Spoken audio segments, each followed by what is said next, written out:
Hello guys, welcome back to my channel. I hope you all are well. Storyline for you presents Narcos season 1 episode 3। अगर आपने episode 1 और 2 नहीं देखा है तो मैं डिस्क्रिप्शन और आई बटन पर लिंक दे दूंगा, आप क्लिक करके देख सकते हैं, नहीं तो आपको आगे की स्टोरी समझ में नहीं आएगी। एपिसोड 3 की स्टार्टिंग में हम एजेंट मर्फी और पेनिया को अमेरिकन एम्बेसी में देखते हैं और ये लोग एजेंट मर्फी के बिल्ली के बारे में बात कर रहे होते हैं जिसको पाब्लो के आदमी पॉइजन ने मार दिया था। ये पाब्लो की तरफ से एक वार्निंग होती है एजेंट मर्फी को, अगर उसके मैटर में टांग अड़ाने की कोशिश की तो अगली बार उसकी बीवी की हालत भी यही होगी। अब गाइस आप लोग सोच रहे होंगे कि पाब्लो ने मर्फी को डायरेक्ट न मारकर उसकी बीवी को मारने की धमकी क्यों दी। यही सवाल एजेंट मर्फी के दिमाग में भी चल रहा होता है। वो पेनिया को इसके बारे में पूछता है तो पेनिया बोलता है कि तुम एक डीईए एजेंट हो और कोई भी ड्रग डीलर तुमको हाथ लगाने का सोच भी नहीं सकता, क्योंकि मैक्सिको में एक डीईए एजेंट हुआ करता था जिसका नाम था Kiki. Kiki Mexican drug dealers के खिलाफ इन्वेस्टिगेशन कर रहा था। मैक्सिकन ड्रग लॉर्ड्स ने कीकी को पकड़कर बहुत टॉर्चर किया और उसको मार दिया, पर इन्हें ये नहीं पता था कि यूएस गवर्नमेंट हमेशा अपने ऑफिशियल्स और डीईए एजेंट को टॉप प्रायोरिटी देती है। जैसे ही उन्होंने कीकी को मारा, यूएस में ये बात फैल गई और यूएस गवर्नमेंट ने आर्मी की हेल्प से मैक्सिको में घुसकर वहाँ के सारे ड्रग लॉर्ड्स को और उनके गैंग मेंबर्स को घर में घुसकर मार दिया और उनके मैक्सिकन कार्टेल को 2-3 दिन में ही खत्म कर दिया। अगर पाब्लो ने तुम्हें हाथ लगाने की कोशिश की तो वो अपनी कब्र खुद ही खोदेगा। दुनिया में पाब्लो सिर्फ एक ही चीज से डरता है, यूएस गवर्नमेंट से, क्योंकि वो कोलंबियन गवर्नमेंट को अपने पैसों से खरीद सकता है पर यूएस गवर्नमेंट को पैसों से नहीं खरीद सकता। नेक्स्ट सीन में हम पाब्लो और उसकी गर्लफ्रेंड रिपोर्टर वेलेरिया को देखते हैं, जहां पर वेलेरिया पाब्लो से बोलती है कि पब्लिक का तो तुम्हें सपोर्ट है, वो तुम्हें रॉबिन हुड समझती है, पर तुम्हें अपने इमेज को क्लीन दिखाने के लिए एक पॉलिटिकल पार्टी ज्वाइन करनी होगी और अपने लीगल बिजनेस को सामने लाना होगा। साथ ही तुम्हें मिनिस्टर ऑफ जस्टिस को ये प्रूव करना होगा कि तुम पाउडर का बिजनेस नहीं करते। तो पाब्लो वेलेरिया की हेल्प से एक लॉयर हायर करता है, इसका नाम होता है डडुके। पाब्लो डडुके को $3 मिलियन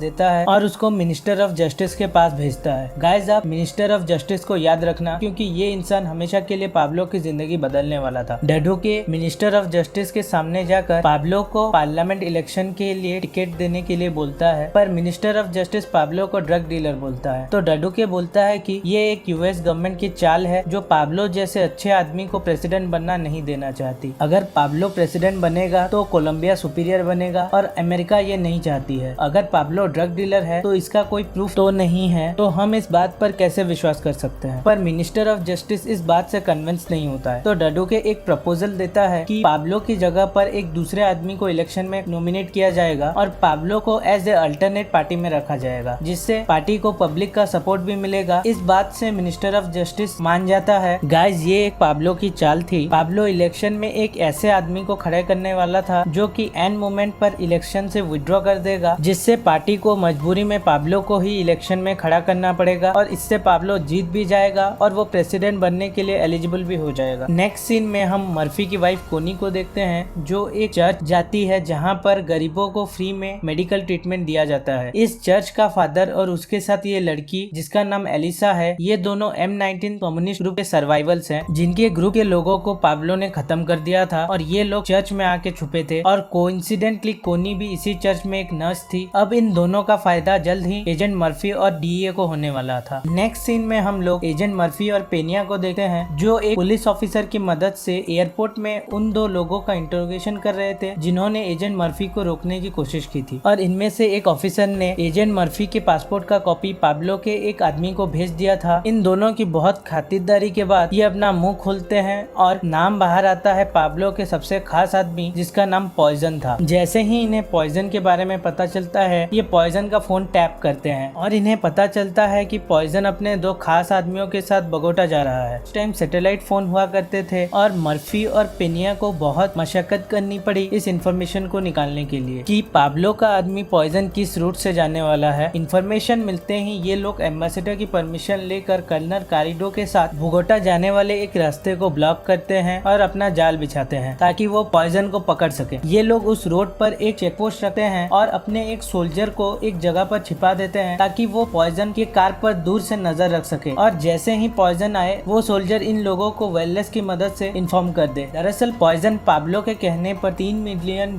लेकर बोगोटा एक पॉलिटिशियन से मिलने जा रहा था। इस ऑपरेशन में एक गलती हो जाती है। एक पुलिस ऑफिसर जो कि पाब्लो के लिए काम करता है, वो पाब्लो को इस बात की खबर दे देता है कि पॉइजन पकड़े जाने वाला है और पाब्लो पॉइजन को वापस बुला देता है। इससे मर्फी और पेनिया का प्लान फेल हो जाता है। नेक्स्ट सीन में हम पाब्लो और एक पॉलिटिशियन को देखते हैं जो कि इलेक्शन के लिए कैंपेन कर रहे थे। इस पॉलिटिशियन का नाम जाइरो ओटेगा था जो पाब्लो के लिए इलेक्शन में खड़ा होगा और एंड मोमेंट पर ये इलेक्शन से विड्रॉ कर लेगा। इससे पाब्लो इलेक्शन लड़कर जीत जाएगा और पाब्लो ही प्रेसिडेंट बनेगा। पाब्लो को पब्लिक का बहुत सपोर्ट था। इस कैंपेन में पाब्लो की वाइफ टाटा आई हुई थी और वो इस सब से बहुत खुश थी। पर कहते हैं ना फ्रेंड्स कि खुशियां ज्यादा दिन तक नहीं रुकती। धीरे धीरे पाब्लो के पार्टनर्स ओचोआ ब्रदर्स और गाचा को ये डर लगने लगा था कि पाब्लो तो इलेक्शन जीत कर प्रेसिडेंट बन जाएगा और खुद को क्लीन दिखा देगा, पर वो इन लोगों को फंसा देगा। ये सब लोग पाब्लो के खिलाफ साजिश करते हैं। नेक्स्ट सीन में हम हॉस्पिटल में पाब्लो और उसके कजन गुस्तावो को देखते हैं। गुस्तावो पाब्लो को समझा रहा होता है कि हम लोग ड्रग डीलर्स हैं, तो तुम पॉलिटिशियन बनने का भूत अपने दिमाग से निकालो और प्रेसिडेंट बनने का ख्याल तो छोड़ ही दो। गुस्तावो ये भी बोलता है कि अगर पाब्लो ने उसकी बात नहीं मानी तो वो पाब्लो का बिजनेस संभालने से मना कर देगा, पर पाब्लो गुस्तावो की बात नहीं मानता। इस हॉस्पिटल में टाटा ने एक बच्ची को जन्म दिया था। पाब्लो इससे बहुत ज्यादा खुश था। अब पाब्लो ने गुस्तावो की जगह पर कार्लोस को रखा, जिससे पाब्लो का बिजनेस कुछ ही समय में 12% इंक्रीज करने लगा। इससे पाब्लो बहुत खुश था, पर डीईए और एम्बेसडर ये नहीं चाहते थे कि पाब्लो प्रेसिडेंट बने। अगर पाब्लो प्रेसिडेंट बनेगा तो वो रास्ते में खुलेआम पाउडर बेचने लगेगा। तो एजेंट मर्फी और पेनिया ये डिसाइड करते हैं कि वो पुलिस की मदद से पाब्लो के खिलाफ सबूत इकट्ठा करेंगे और इलेक्शन खत्म होने के बाद ये इन सबूतों को पब्लिकली लोगों के सामने दिखाएंगे, जिससे लोगों को भी पता चल जाएगा कि पाब्लो एक ड्रग डीलर है। इससे पाब्लो प्रेसिडेंट नहीं बन पाएगा और इनका काम भी हो जाएगा। एजेंट मर्फी और पेनिया एक करप्ट पुलिस ऑफिसर को पैसे देकर ये पता लगाते हैं कि पाब्लो के खिलाफ कोई केस दर्ज है या नहीं, और उन्हें पता चलता है कि पुलिस ने पाब्लो को एक बार ड्रग्स के केस में अरेस्ट किया था। ये उस पुलिस ऑफिसर से इस केस के बारे में सब डिटेल निकालने के लिए बोलते हैं। ये पुलिस ऑफिसर लालची होता है। ये पाब्लो के आदमियों से भी पैसे लेकर उन्हें भी ये इन्फॉर्मेशन दे देता है। पाब्लो के आदमी इससे रिलेटेड सारे पुलिस ऑफिसर, लॉयर्स, यहाँ तक कि वो जज को भी मार डालते हैं। एजेंट मर्फी और पेनिया को लगता है अब इन्हें पाब्लो के खिलाफ कोई सबूत नहीं मिलेगा। तभी उनके दिमाग में एक बात आती है कि इस केस में पाब्लो का एक फोटो भी होता है जिसमें उसका साइन भी होता है। ये लोग बिना पुलिस की हेल्प से उस फोटोग्राफर को ढूंढ निकालते हैं और उससे नेगेटिव लेकर फोटो डेवलप करवाते हैं। ये फोटो लेकर वो एम्बेसडर को दिखाते हैं और इलेक्शन खत्म होने के बाद एम्बेसडर के साथ ये लोग मिनिस्टर ऑफ जस्टिस के पास जाते हैं और उनके सामने ये सबूत पेश करते हैं। वो पॉलिटिशियन जिसने पाब्लो की जगह पर खड़े होकर इलेक्शन में लड़ा था, वो एंड मोमेंट पर इलेक्शन से विड्रॉ कर देता है, जिससे पार्टी को पाब्लो को ही इलेक्शन में खड़ा करना पड़ता है। पाब्लो ये इस इलेक्शन में जीत जाता है। पाब्लो इससे बहुत खुश होता है। कुछ दिन बाद पाब्लो सूट पहनकर जेंटलमैन बन के वो पार्लियामेंट में जाता है, जहाँ पर सब उसका वेलकम करते हैं। पार्लियामेंट का सेशन स्टार्ट होता है और मिनिस्टर ऑफ जस्टिस नार्कोस के बारे में पूरे पार्लियामेंट में बता रहा होता है और वो पार्लियामेंट के सामने पाब्लो का वो फोटो पेश करता है जिसमें Pablo as a drug dealer arrest हुआ था और उसकी साइन उस फोटो में थी। गाइस, आपको याद होगा मैंने इस फोटो के बारे में बोला था कि ये फोटो पाब्लो को आगे बहुत तकलीफ देने वाली है। मिनिस्टर ऑफ जस्टिस पाब्लो को मुंह पर बेइज्जत करता है और पाब्लो को उसके पोस्ट से रिजाइन करने के लिए बोलता है। पाब्लो वहाँ से चला जाता है। पाब्लो प्रेसिडेंट बनने के बहुत करीब था, पर अब वो टेररिस्ट बनेगा। मिनिस्टर ऑफ जस्टिस सारे नार्कोस के व्हाइट बिजनेस को बंद कर देता है ताकि वो पब्लिक को